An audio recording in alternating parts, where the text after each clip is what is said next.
Hello everyone, this is the daily devotional video for October 29th, 2016.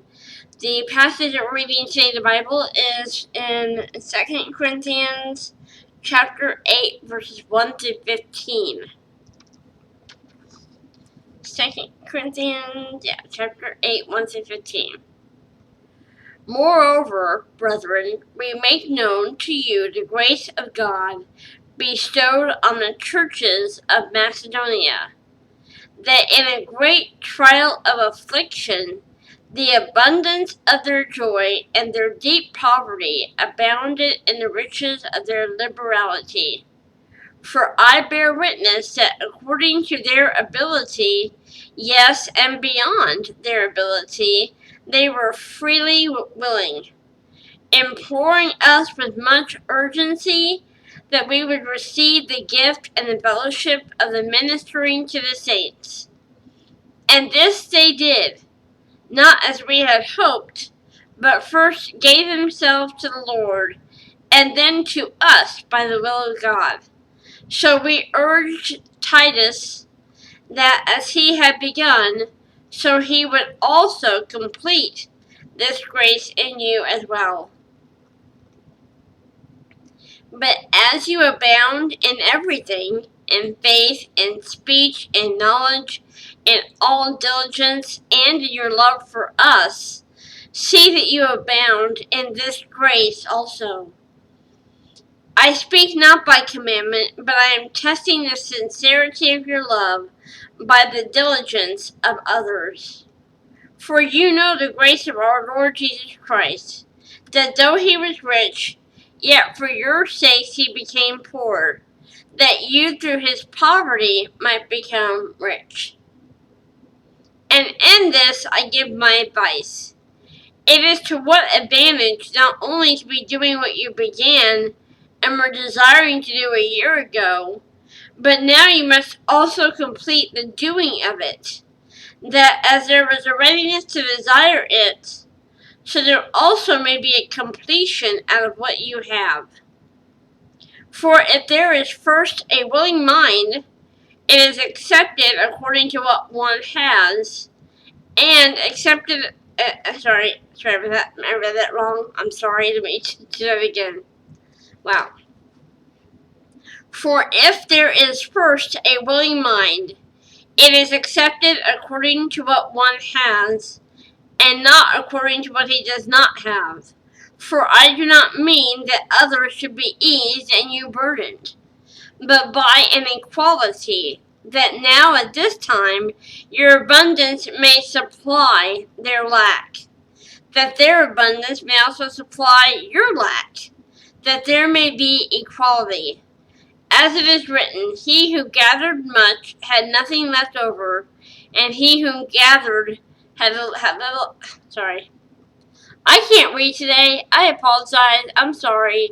My tongue and my mouth are not obeying me. I'm so sorry. Wow. Blech. As it is written, he who gathered much had nothing left over, and he who gathered little had no lack. Man, I just cannot read today.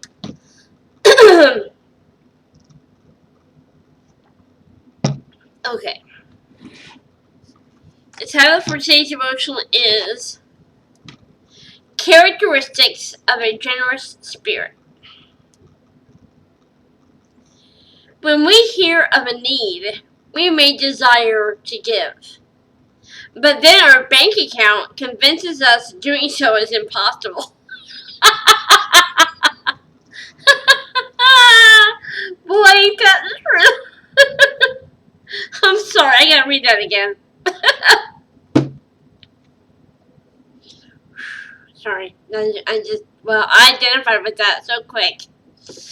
When we hear of a need, we may desire to give, but then our bank account convinces us that doing so is impossible.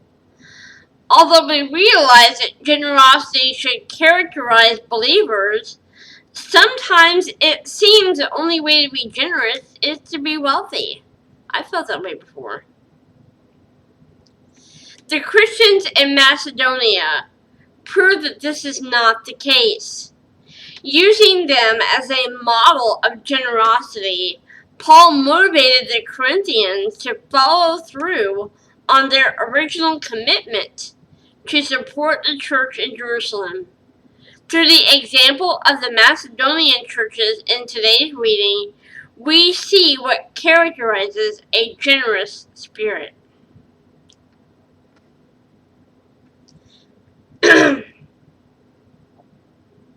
Sorry.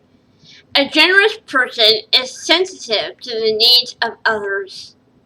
Although the Macedonian believers were suffering from affliction, their own troubles didn't prevent them from feeling compassion for the needs of fellow Christians. And it mentioned 2 Corinthians 8:2. Secondly, a generous spirit sees needs as opportunities. Far from dreading needs, they actually begged Paul to let them help support the saints in Jerusalem. And the reference to 2 Corinthians 8:4 for that one.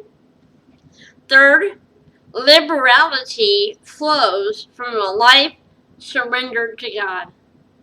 Before offering their gifts, these believers first gave themselves to the Lord in obedience to His will. And it mentions 2 Corinthians 8:5. Fourth, generosity is not an emotion, but a decision.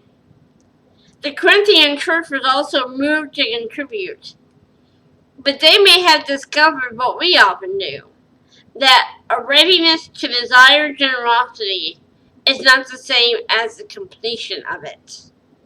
That's from 2 Corinthians 8:11. A generous spirit has nothing to do with how much money we have, but rather how much of us the Lord has. When we are fully surrendered to Him, He provides the grace we need to share whatever we have, whether time, treasure, or talent. That's beautiful. I needed to hear this. I don't know about you. I needed to hear this today. Wow. Thank you so much for watching this video. Thank you for the thumbs up.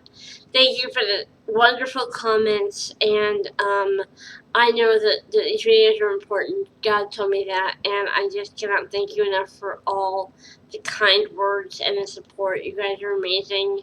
I love you all. I really, really hope that you make time daily to read God's Word and study it and find out what He wants to say to you through it. If you want me to pray for you, if you're struggling with a burden or a need, you can email me at the address in the description box below and know that I'll be praying for you. And I'm going to go ahead and go, and I will see you guys tomorrow. So until then, God bless you.